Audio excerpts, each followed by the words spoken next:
So now continues this profound teaching of Lama Sachiba Kunga Nyingpo's parting from the four attachment. So this teaching originated from Buddha Manjushri, Buddha wisdom, directly received from Buddha Manjushri by Sachi Kunga Nyingpo. Then he passed down for another founder of Sakapa, then continues passing down one master to the next master after today. So we part of that become like a circle. So it's an unbroken lineage. And the main topic is we always say precious Buddha Dharma. We always talk about the Dharma is special. We always talk about Dharma is precious. We always talk about Dharma is holy. Just saying precious, holy, is simply not good enough. Someone who is an intelligent person. If a person is not intelligent enough, maybe you can just have a blind faith, say that's holy because my teacher told me. But someone who's intelligent, more kind of ask questions, so just saying holy is not good enough, you need to have all the right reason to prove it. That's the reason Buddhism is a very relaxed kind of a belief system. Why it's so relaxed a belief system is like everything based on the logic. So anyone who brings the logic things, there's lots of room to discuss, lots of room to kind of exchange like understanding. If there's no logic, then you get upset. Oh, that's the Buddha said. You should believe it. You're Buddhist. You have to be angry to that person who asks question. So in the Buddhism, it's like where follow the logic way. So if you can discuss, there is always a room to discuss. If you don't discuss logic way, then nothing can discuss. Like a Sakapinta said, he is not afraid to dialogue with someone who will accept the logic. But he's so afraid to discuss with someone who will not accept the logic.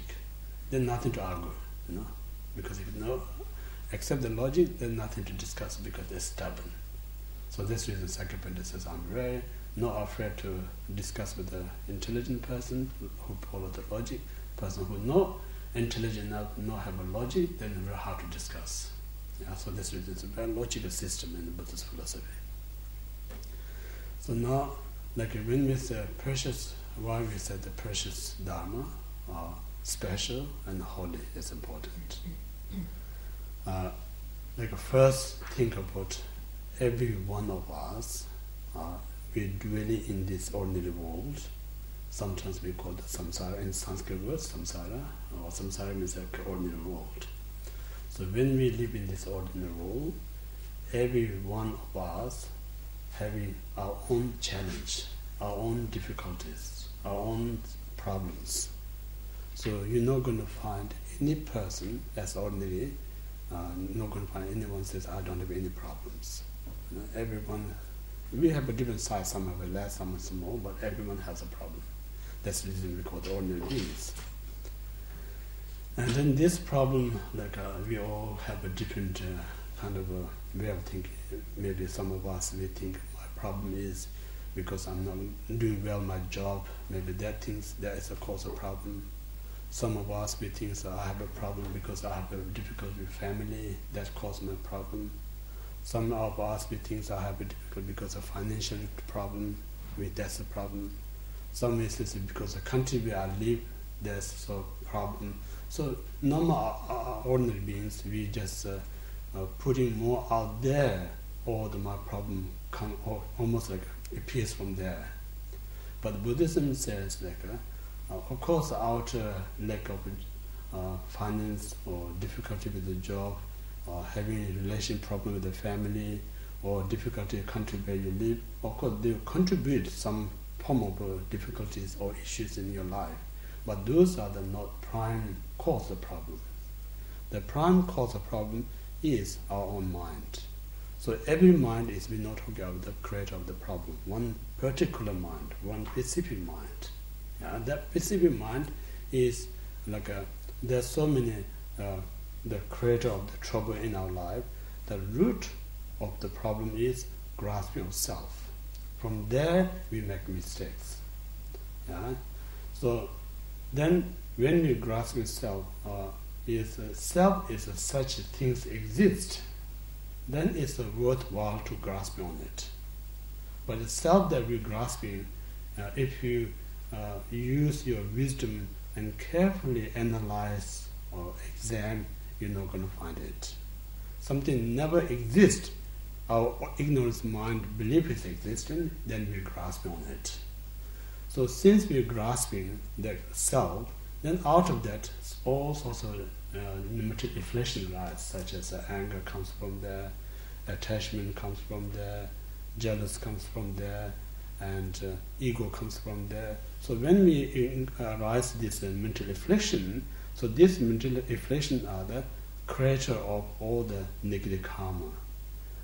So when we create this negative karma, the consequences of that, then we experience the real suffering, real problem. The real problem, if you really carefully analyze, all comes from our own negative karma. This negative karma comes from our mental affliction. This mental affliction comes from the grasp of self. So this we call the wisdom. So in this way, if you carefully examine, you're going to gain wisdom to realize where the root cause of the problem. Yeah? So in this way, now realizing that all the root problem arising from the grasp of self, now we need to research where is the self, what is the self. If you really carefully examine, you're not going to find it. So what not finding is you discover the absolute truth.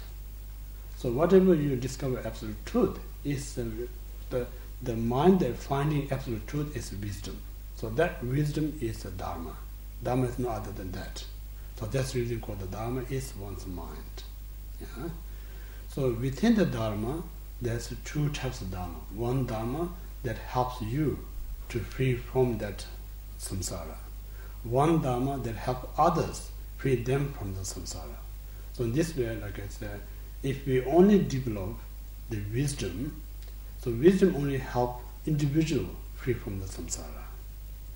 But if you practice the wisdom and compassion, then it not only just free you from samsara, also compassion help others free them from samsara.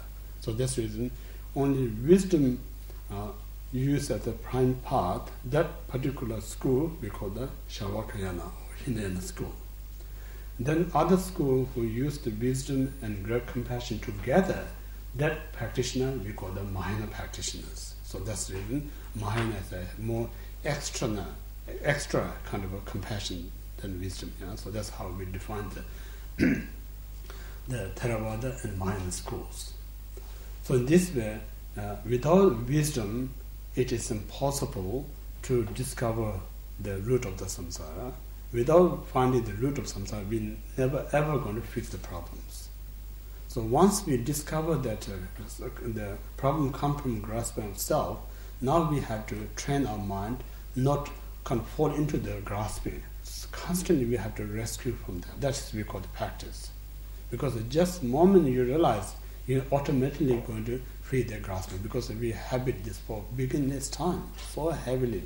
Like for instance, when we as a young age, we do smoking, we do drinking, we think it's a part of entertaining, part of socializing.